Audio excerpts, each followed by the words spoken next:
Alam nyo, ang gigigil ako talaga kay John Vic. Loading yung mind ko, guys, sa totoo lang. Sa sinabi ni John Vic na to.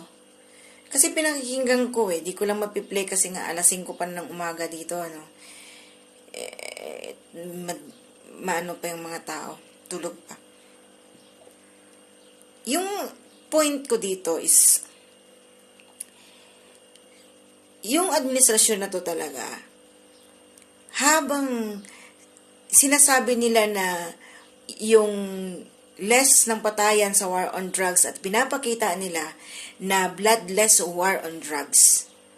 So, nagmamayabang ngayon, ng pagmamayabang ni John Vic Remulla na sabi niya na very effective yung kanilang strategy na to double the price ang shabu. So, siya yung mastermind at siya yung nagsasabi at nagtuturo na to double the price. So, lahat ng mga drug lords, siya yung lord. Siya yung mastermind.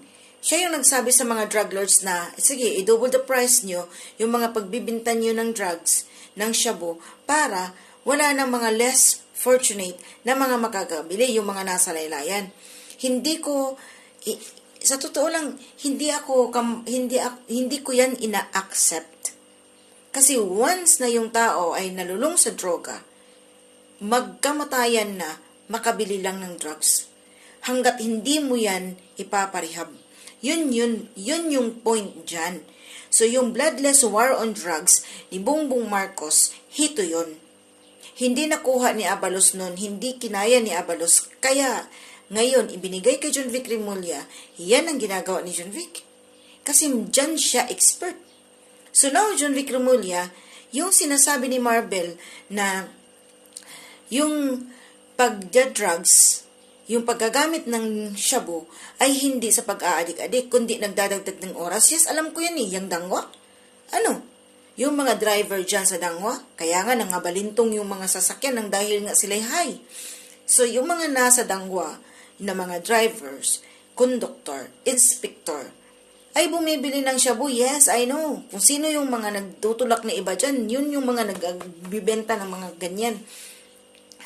Alam mo, John Vic, hindi yan Ang point dyan is illegal na droga ang shabu. Lahat ng mga drugs na illegal sa bansa ay salot. Ngayon, ikaw mismo ang nagsabi na to double the price at yan ay effective yung strategy mo. So, inaamin mo. Katulad ng pag-aamin ni Marbel. Very effective. Wow. Ikaw na.